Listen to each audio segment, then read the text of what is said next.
Good morning. So in continuation with our interior design series of how to wow your patients with Mitra Silva, I'm giving you a bonus podcast and video interview here with Mitra, and we're gonna just cover the Q&A section. So it's rapid fire, shotgun approach, your questions answered all day long in the next 30 minutes. You're gonna not wanna miss it. So don't forget, if you want the bonus material, email welcome@simourdesign.com. That's SIMOUR design.com.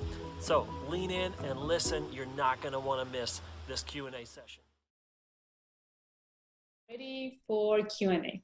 Wonderful. Well, we have a number of questions, and the first question that we are looking at is leasing length that is really out of your control. That you don't own the building, you're not planning to buy the building, you don't have the funds to do it, it looks like.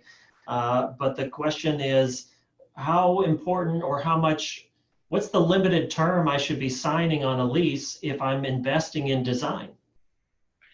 So really, really good question. And actually, this is one of the questions that in the first consultation we ask our clients, okay?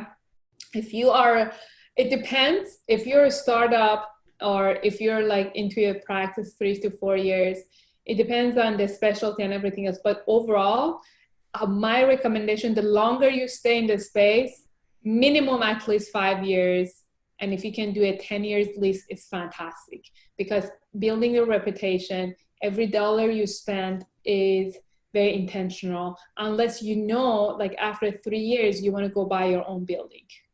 Planning it that way, I think we even ask our clients, if you're signing a lease for 3 years, we're not gonna even we don't want you to spend so much money on the building that is not yours. But if you're leasing it and you know you're comfortable, and a lot of our clients, they do leasing because they're looking for a good location. They know if they want to buy a building, they're gonna do different type of investment, okay? And always 10 years, the longer, minimum 5 years, but the longer that the lease is better, they can get a better TI allowance, which is a tenant improvement money from the building, or they can request for free rent until the construction is done. So they have more leverage through bonding or binding the agreement and the leasing process. And then the money they spend, it has to be very intentional. So if you're not in there for 10 years, why you have to spend something that, you're just going to move out from it. And also for the patient and building the patient portfolio, is better to stay somewhere longer. Wow. And the next question is from smart spending in critical areas. Where would you advise, if you have a limited budget, where should I be working with you to do some smart spending? And is it just weird in design-wise to design 1 or 2 rooms if I can't design the whole thing? Should I just forget about it? So my suggestion is, I don't know exactly what the budget is, but if there is kind of intention about refreshing, always a paint color, it refresh and facelift the entire space. So I can name and they can choose. I would say number 1 is paint. Number 2 is the furniture and artwork. Number 3 is the lighting. Lighting, because it costs more. Otherwise, it would have been number 2 for me. Lighting is very, very important. And choosing the right lighting is really important. We usually, the temperature of the lighting, what that means is like how yellow and how white that is. We usually love the light fixture and the lighting temperature that is like 1 or 2 p.m. sunlight, which is 3,500 Kelvin. That's the measurement. So if they buy light bulbs or the LED lights, they ask for 3,500 Kelvin. And so that would be another thing. If they can just quickly change their light bulbs or update that, lighting is important as well. And then everything else comes next. You can really renovate your lounge area and your restroom and leave all the exam rooms. You know what I'm saying? Sometimes you can do it in layers. You can change your floorings and paint the walls and some artwork and furniture if your cabinet looks good, because the moment you touch your space, whatever it was old is going to look more old. And if anything else that is updated, if it's beside paint and some furniture and artwork, it can be blended. Another question that's come in: are current reception areas or lobbies and waiting areas too big? What's your thoughts on that? And should we be minimizing those and putting in more walls in that waiting area, it sounds like, and increasing the space of an adjoining room? So that's a really good question. Actually, we have some projects with that challenge too when we starting a project. So because when the building is older, the old-fashioned way allocating a big, I'll call it waiting room because that's the old way of doing it. But for the lounge area, if you have like, I don't know, the sufficient size of it, if it's like 500 square feet, 300 square feet, you can add it to the other room. Either you can do it as a calming room, which is the patient can go to it after they checked in, they sat in it depends on the practice. If you have med spa, if you serve them anything, or they have to do something extra, or there is a consultation, or you can just remove the wall or add a wall to the next room. I think that's something that we usually do as far as like expanding the other areas next to the lounge area. The next question that has come in is what materials protect against the spread of infection? So in that presentation, in that slide, I put it, there's some ways that it's possible they can do it. There's some like a kind of a linear stripe of LED lights that are, it's called clean UV, and it doesn't have, it's very, it's safe for human even it's on. So it's a very new technology. So there is that can be installed under, like, I don't know, under the cabinets. There are places that it can be hidden, but still like it can spread at the lighting. That's one of them. The other thing is about the door handles. There's some protection for the door handles, because that's a place, if you don't have a gloves, or it's just more of being in contact. The other thing is about like really creating the sanitizing stations throughout the space, but do it nicely with care. Sometimes you want to like get a tray that is beautiful. You put, alcohol pads or hand sanitizer or gloves or like face mask. You do it. Actually, Lululemon started doing that. So they have a whole tray. When you walk in, they have it for you, even though if you don't have to have your own mask. That's the extra care. That's the patient experience. And another question has come in about inspiration. And I think you had mentioned, Lululemon, and what are some other brands, maybe inside of healthcare or outside of healthcare, that you're inspired by, that others could be inspired by, and where should these physicians and, maybe their spouses who are assisting them with this, then they're the lead designer, are getting their inspiration, and what advice or cautionary concerns and comments do you have for them? Sure. First, just give the design to an expert. That's the first cautionary thing, because it's not just about the decoration. Back to the design, it's about the flow. It's about knowing and create an expert. Be surrounding yourself with an experts, from the architectural to the design and everything else. But as far as like inspirational, one of my favorite brand is Hermes, Hermes, the Hermes brand. I believe they did a really good job for the last 100 years. They're kind of an old brand from Paris, that they put their messaging very well together, their color coordination. They know exactly who they're targeting. They never sell too hard. They always, position themselves for their client or their customers to say, I want you. So that's something, one of the, like, or Lululemon or Apple. Apple is another one. Like when you go to Apple store, it's so simple that you can't help it by just feeling great to be there, because it allows you or enables you to feel fresh and open. Always, if you see in our website, less is more. Less is more.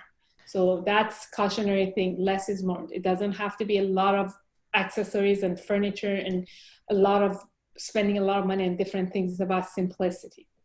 And we have a number of great questions that have come in over this topic. And one of them has to do with an Apple iPad. And really, what is the function of the iPad? Is it for intake of forms and information on behalf of the patient?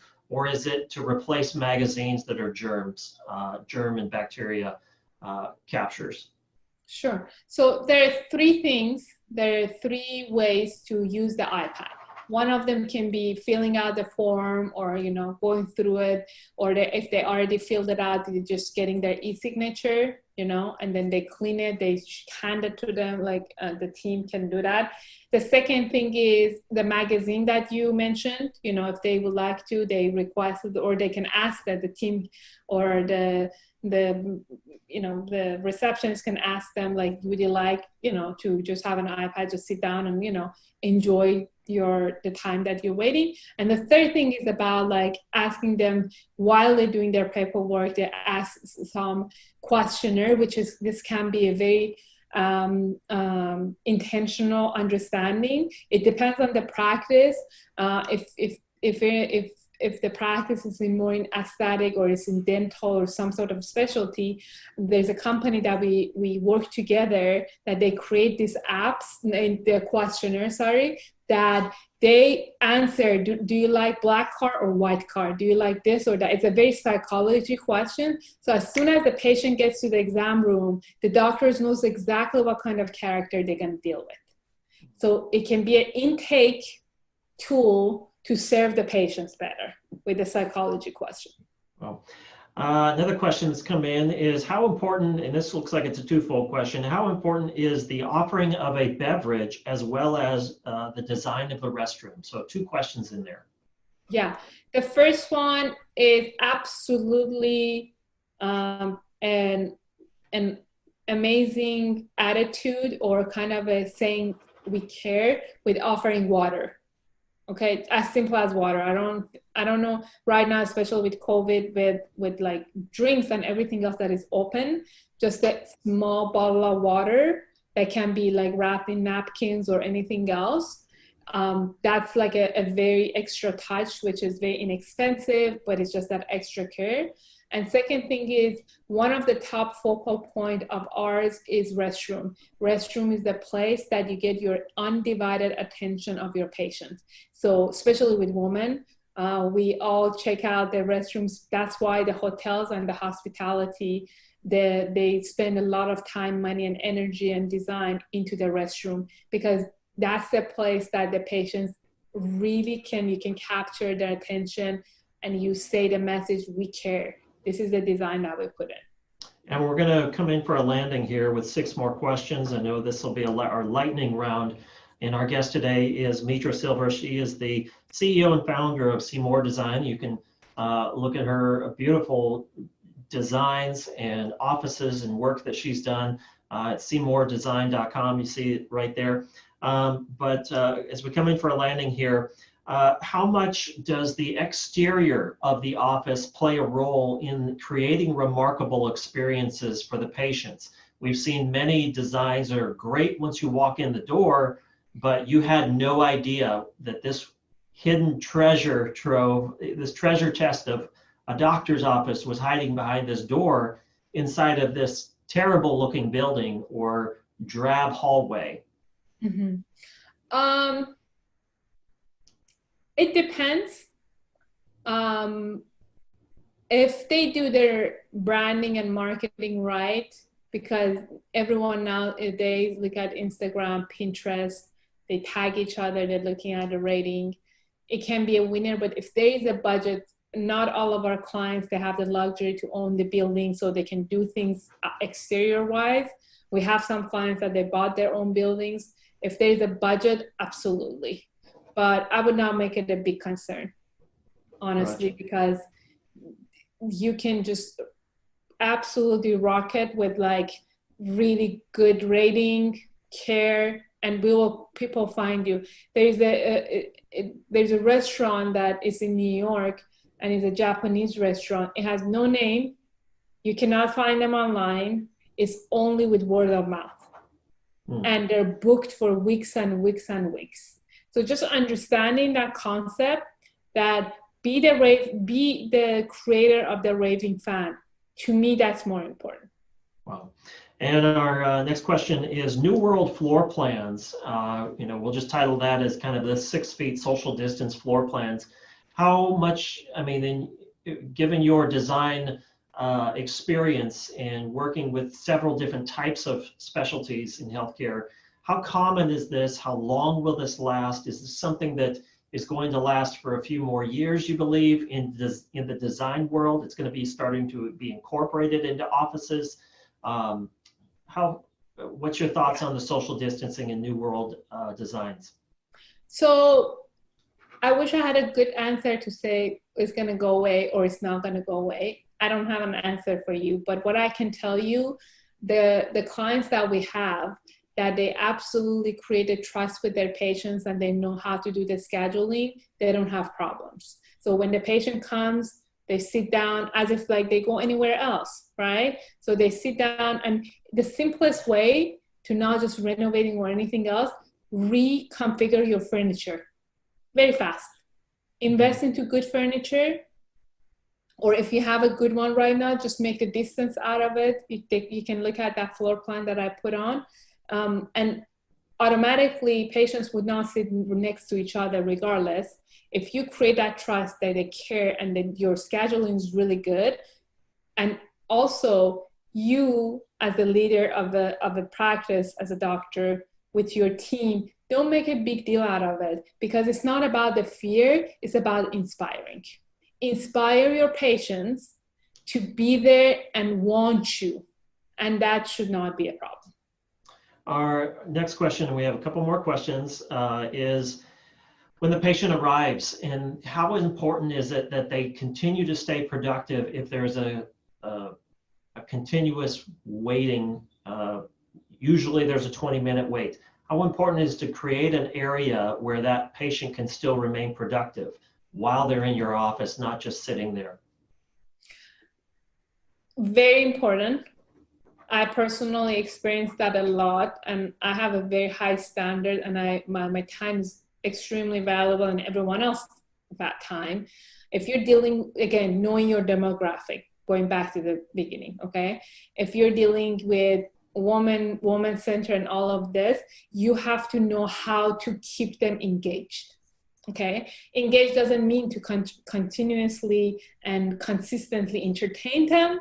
It's about like every 5-10 minutes going to them. I apologize, we're on our track, we get you. The best thing is, like I've seen it with our very successful clients, they approach the patients, they sit in their lounge area, and then they move them to the exam room. And if you have as a doctor, they have the space to make it more step by step. If there's another room that you have to make it more like a calming, not meditation room, but it's something that is like more calming, that you can take him there, that if you know the time and the wait is longer, it would be great. Other than that, just like keep checking in and have that human connection and letting them know what's happening. It's very important. And our last two questions from Mitra Silva, the CEO and founder of Simour Design, is we haven't really talked about staff in our Q&A, but you did mention staff and caring for staff. And that is the most frustrating part, it seems, for many physicians, is managing staff. And you want to, with a redesign, you're considering their needs, but you also have to recognize that this staff person may only be here for another 2 years, or this is a temporary staff. And is in one of your designs, and it can change from design to space, but is if we are trying to move away the staff in the call center area where they're returning calls, making calls, validating insurance, benefits, so on, how important is that to remove that from the front of the office and put it in another portion of the office, maybe away from where patient care is being done? Is that caring for the staff still, or how do you reconcile that with the physician and their staff that you're working with by moving them to another portion of the practice to say, we care for you enough to put you in another portion of the practice? So I believe there's two parts to your question. First is like, how do I even get the right team, right? And am I even listening to the team that I'm not 100% sure that if their feedback is very useful, right? Correct. And the second part of it is where should the positioning of the team in order or in relationship with the patient experience, okay? So I'll answer the first part. The first part is if, for example, because creating a practice, it has two parts. There's a medical expertise as a doctor, and it requires an entrepreneurial part, which a successful doctor is an entrepreneurial doctor. Okay, so you have to understand, and you're responsible as a doctor to educate yourself in that regard. But it's not about the doctors doing the training and the hiring. Hire a consultant who's really good at hiring the right team. That's number one, okay? When your vision is clear, your mission is clear, you invest the money, you get someone who helps you as a consultant to hire these people. And you set your expectation that you are committed to create a world-class team. You're not going to settle for anything but the best. The best comes to the best people. So first, it comes from myself. If I want to have an amazing team, I have to walk my talk. I have to do the hard work, okay? When it comes to putting the team or how to navigate through the space planning, it's a number one important thing is acoustic when it comes to patient experience. Okay, one of the number one elements. Take all of the noises out of that area. The calling, the checking. If your team can do it ahead of time, do it. Right now, everyone has phone. They can take a picture. They can email it, and they can like do whatever I know for the HIPAA appliances and everything else. There's so many different software and systems to get a lot of this ahead of time. And check the insurance and everything else. It's about how you're setting up your system and put, as far as the space planning, put all of these noises all the way in the back, all the way in the place that your team is comfortable to make a call. You know, they come and walk to the patient and say, okay, everything is done. If they have questions, they can go back to them instead of like keep going back and forth and there's 3 other patients is sitting and there's COVID, everyone's fearful, they don't want to talk to each other, there's masks, there's all of this happening, okay? So instead of fearing them and you be fearful, be inspiring. You know, that's as simple as that. Some doctors right now have a luxury to go and do the revamping and changing things around. Some they don't, but at least have that conversation and set yourself for success and plan it ahead of time. And yes, to answer your question, put the team in the back, put the noises and phone calls and everything else in the back area of your space. Absolutely. And I think for many physicians listening, as we are here at the end, you're probably wondering, well, what determines whether or not I need this? And I think that, you know, there are probably a number of questions that these physicians have that are listening and thinking, well, I think that the ultimate litmus test or barometer for them might be the idea or the concept of, if a patient came in and took a picture of your practice today and posted it on social media for their friends and community of business owners and your patients, other patients to see, would you be embarrassed by it? And if the answer is, yeah, I wouldn't want that to happen, or, well, I have a sign on the door that says that no pictures are allowed, then that might be a sign that maybe you need to look into interior design and getting some assistance from this. And so there are so many things. Do you have anything you want to add to that, Mitra? I want to add to that to me and the way we design with my team, really honestly, I would not be concerned about other people's opinion. I would concern about what kind of experience I have on a daily basis inside my practice. Yeah. When I walk in, do I feel like, oh, I'm in the amazing place? Mm-hmm. Because we are putting our lives into this space and we're exchanging energy with this space. Then being concerned about whoever else is going to say. I think being intentional and being really connected about who I am and what kind of experience do I want to have, it becomes that golden seeds that everything else is falling to its own place. Well, and our guest today has been Mitra Silva, the CEO and founder of Simour Design. And the last item was, how do they get the bonus? They can email us on welcome. I have it here, welcome@simourdesign.com. If they email us, we can either send the bonus as a PDF, or we can send slides in the PDF format and share it with them as well. And talk to them a little bit about what to expect in the 20 minutes interaction with you that you mentioned at the beginning. Sure. So they can first answering the design questionnaire, so they know what to expect. There is, I think it's going to take between 10-15 minutes.